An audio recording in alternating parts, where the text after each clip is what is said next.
কবিশ্রী, আপনাকেই এ চিঠি লিখছি কেন জানি নে। মাকে বাবাকেও লিখতে পারতাম, কিংবা যে রোগা লম্বা সদ্য গোঁফ পাঁচিলে ঠেস দিয়ে ফালুক ফুলুক চাইতো, স্কুল ছুটির পরে পাশাপাশি হাঁটতে হাঁটতে কথায় কথায় ময়ূরপঙ্খী ভাসিয়ে নিয়ে যেত স্বপ্নের দেশে, তাকেও তো লিখতে পারতাম। ইচ্ছা করেনি। 1 মাস হয়ে গেল। অবসাদ তাড়ানোর ঘুমের বড়ি রোজ একটা একটা করে বালিশের খোলে জমিয়েছি, কিন্তু আমি এমন নীরবে চলে যেতে চাইনি তো। আমি বাঁচতে চেয়েছিলাম, একটা গোটা জীবন বাঁচতে চেয়েছিলাম। পরীক্ষা শেষের দিন, কেমিস্ট্রি ল্যাবে রেজাল্ট মিলতে কিছু দেরি। একা ফিরছি, আকাশে তখনও উড়ো মেঘের ভেলা গোধূলির শেষ রঙে।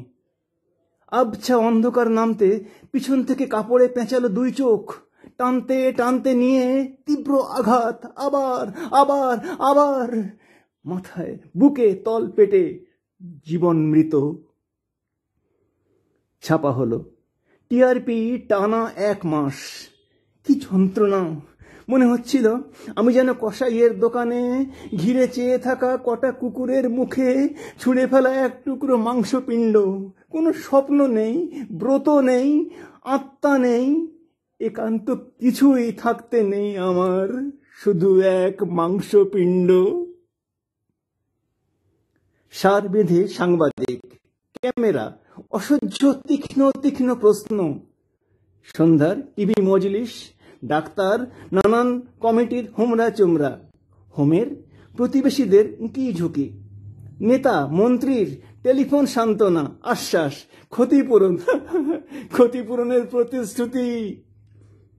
মায়ের চোখের বাঁধ না মানা জল, বাবার 18 ঘা পুলিশ সামলানো, প্রিয় বন্ধুদের জল্পনা দীর্ঘশ্বাস, লোকাল থানার আইসির ইন্টারোগেশন।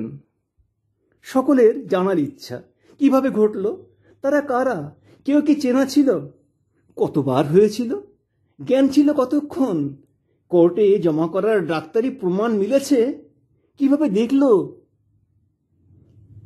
আমরা দোষীদের চরম শাস্তি চাই। মোমবাতি হেঁটে চলেছে ওই যে রাজপথ ধরে, হিসেব করে বুদ্ধিজীবীরাও, দেখো দেখো। সংবাদপত্রের বিক্রি বেড়েছে, ফিল্মও নাকি হবে তোমাকে নিয়ে। চ্যানেল সার্ভ করলেই ঝাপসা করা মুখ, পাল্লা দিয়ে রাত জেগে লেখা চলছে কবিতা, স্ক্রিপ্ট তোমাকে নিয়ে। কবিশ্রী, সেদিনের ঠিক 7 রাত পরে আপনিও লিখলেন, সহস্র মোম জ্বলে কালো অন্ধকার কেটে ধরিত্রী আলোময় হবে, নির্যাতিতা আমাদের প্রিয়তমা পুত্রবধূ হবে। কাব্যিক মিথ্যে কেন কেন লিখেছিলেন? আর এক খবরে উৎসাহ হারিয়েছে আগের গল্প। নতুন মশলার খোঁজে রিপোর্টার, ফটোগ্রাফার, বুম।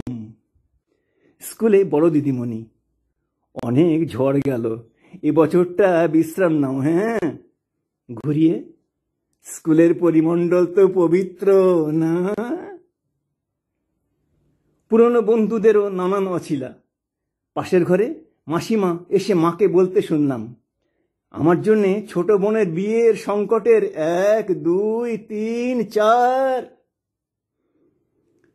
একদিন অনেক চেষ্টায় দেখা আমার সেই স্বপ্নের সওদাগরের সঙ্গে। বুবা যেন। ফিরে যাওয়ার সময় মাথা নিচু করে 2টি কথা মাত্র। মা বলেছেন, টুকরো টুকরো, শেষ ভরসার শক্তি। উঠে পড়লাম। টিআই প্যারেড, ধরে আনা 5 ভয়ার্ত মুখ, শনাক্ত হলেই পস্কো ধারা। অফিসার ধীরে জোরে, এরা কে কে, বলো বলো।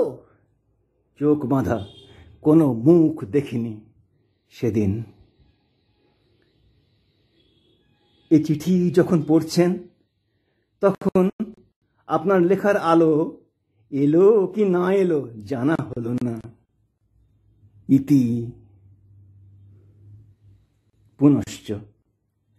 আপনার স্বপ্নের পুত্রবধূ হবার ইচ্ছা যে হয়নি তা না, তবে আপনার পুত্র সন্তান নেই বলে সহজে এই কথা লিখতে পেরেছেন আমার বিশ্বাস। থাকলেও এদেশে সহজে তেমনটা হতো না। তবু কেন আপনি ও কথা লিখেছিলেন? কেন লিখেছিলেন আপনার কবিতায়? কেন লিখেছিলেন আপনার কবিতায়?